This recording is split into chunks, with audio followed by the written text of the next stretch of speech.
आज हम पढ़ेंगे हॉर्टिकल्चर में 5वां टॉपिक है फलन की समस्या, प्रॉब्लम ऑफ अनफ्रूटनेस।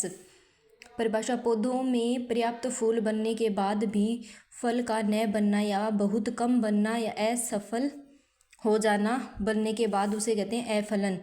यह फल फसलों में उत्पादकता की प्रमुख सीमा है। अफलन का क्या कारण हो सकता है? बाह्य कारक और आंतरिक कारक। बाह्य कारण में पोषक तत्वों की स्थिति, मौसम, रोग कीट, सिंचाई, अनुपयुक्त भूमि, कांट छांट। फिर है आंतरिक कारक। आंतरिक कारक में आनुवंशिक कारण हो सकता है, फिजियोलॉजी हो सकता है या एनवायरनमेंट हो सकता है।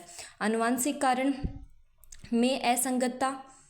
अब हम पहले यहाँ से पढ़ेंगे पोषक तत्व। CN अनुपात संतुलित होना चाहिए, बोरोन कम, फास्फोरस कम, सिलिकॉन कम और पोटाश कम तो फूल नहीं बनते। और नाइट्रोजन ज़्यादा हो जाती है तो हमें पता है वानस्पतिक वृद्धि ज़्यादा हो जाती है। मौसम, उपयुक्त मौसम होना चाहिए, पाला वगैरह ज़्यादा नहीं होना चाहिए। रोग कीट फल को खत्म कर देते हैं, नष्ट कर देते हैं। सिंचाई, समय समय पर सिंचाई देनी चाहिए। अनुपयुक्त भूमि यानी भूमि अच्छी नहीं है, उसके अंदर लवण है, क्षार है तो उपयुक्त नहीं होगा। कांट छांट, प्रूनिंग और ट्रेनिंग समय समय पर करनी चाहिए। फिर है आनुवंशिक कारक। आनुवंशिक कारक में इनकॉम्पेबिलिटी है, संगतता। फूल परागण हो जाने के बाद भी पराग नलिका अविकसित हो जाना, ये होता है एप्पल में, पियर और पीच के अंदर। हाइब्रिडिटी यानी संकरीकरण, गुणसूत्रों में असमान विभाजन हो जाता है, पराग जीवनता कम हो जाती है। सेल्फ स्टेबिलिटी उत्पन्न होना।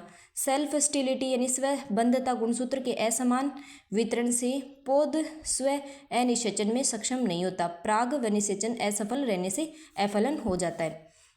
फिर है दैहिक कारक। फिजियोलॉजी में कार्बोहाइड्रेट का स्तर। कार्बोहाइड्रेट कम होने पर पुष्प का विकास रुक जाता है और भ्रूण का विकास कम होता है, फल गिर जाता है। हार्मोन का प्रभाव, ऑक्जिन, साइटोकाइनिन, जिब्रेलिन का असंतुलन होने से फल सेट कम होते हैं। जिब्रेलिन की अधिकता से पार्थेनोकार्पी होती हैं। फिर है विकासीय प्रवृत्ति। अपूर्ण पुष्प का बनना यानी स्टेमन या पिस्टिया अविकसित होना, निषेचन नहीं होता है। डाइकोगेमी और पराग का उर्वर न होना। डाइकोगेमी जननांगों की परिपक्वता का समय पर भिन्न होना। गाजर और प्याज में प्रोटोएंड्री, चिक्कू, केला, अंजीर में प्रोटोगाइनी। पराग का उर्वर न होना, पराग कण की जीवन क्षमता कम होनी। फिर है विषमवर्तिकाग्र। पुष्पों की शैली व पराग कोश में ऊंचाई भिन्न हो जाती है, लिली और बैंगन के अंदर। गाइज, चैनल को ज़्यादा से ज़्यादा सब्सक्राइब करो, लाइक करो। Thank you guys.